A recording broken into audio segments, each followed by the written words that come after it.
How big of an effect has AI had on this, the data that's out there and whatnot as well? Because I think there's kind of two things happening.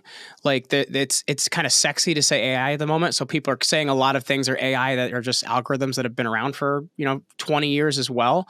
So I guess how important is that, and how much has that changed how you're dealing with data?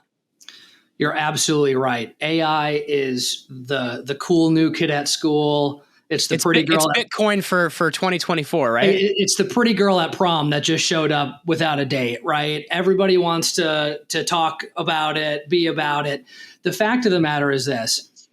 If you don't have your proper data foundations, like we talked about, that foundation of the house, AI can't help you, because all that does is accelerate the issues with your data foundations. And so the sort of gotcha of AI is that it can unlock efficiencies, it can unlock extreme value, but only if you have that solid foothold from a foundational perspective. You trust your data, it's clean, it's unified, right? That's really what matters. And then you can layer AI in small bits on top of it and really drive cycle efficiencies. But until then, at best, it's a very expensive R&D experiment. And we're starting to see that with organizations who are early adopters now going, our data environment wasn't quite ready for this. We need to circle back and sort of strengthen the base a little bit before we really dive in deeper. So you're actually seeing companies step back a little bit too, because I think there was a lot of like early adoption implementation and people kind of realized that they were messing up the soup. Like, is that what you're seeing? Yeah. I mean, you take a topic like Gen AI, right? You have all of these, you've got your chat GPTs and you've got your other sort of academic large language models that have come out, but those are operating on your data. And if your data isn't trustworthy to begin with, the output from a chat GPT or a Claude 3 or whatever you want to use is only going to be as valuable as the quality of that data, because it's looking into that data to find inferences.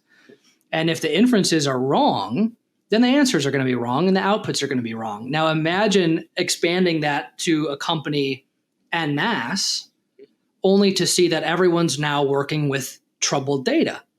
That's the crux. And that's where we see a lot of companies sort of pull their head out of the sand a little bit and say, all right, let's get the structure more rigid so we can build higher over time, as opposed to, having our base be made out of popsicle sticks and trying to place a large weight on top of it. I think the thing that's interesting too is like the thing a lot of people don't understand about AI is like when it doesn't know an output, many times it's going to lie to you as well. Like this was before I guess GPT 4 point whatever we're up to now came out, but I did a podcast episode about the train accident that happened in Ohio, and I'm like, I want to cover this and whatever. So I'm like, let me use ChatGPT to help me, and it made up an imaginary accident that happened in 1895 in like Ohio and Kentucky, and I'm like, that's definitely not the truth. So I think as well, it's important to realize like what data matters and what data has always mattered, and sure, AI can help you, but I think to become too reliant on it is a mistake. Is that kind of what you're seeing out there? Absolutely. Yeah. There's folks who've leaned in a little too much and they find themselves stumbling a little bit. I do think that most organizations are being cautiously optimistic about things. I haven't talked to many customers who just said, throw it all over the wall and we're going to bet the next 5 years on it. But certainly it's revealed some key characteristics that need addressing, which is, the world I've been in for the last 17 years.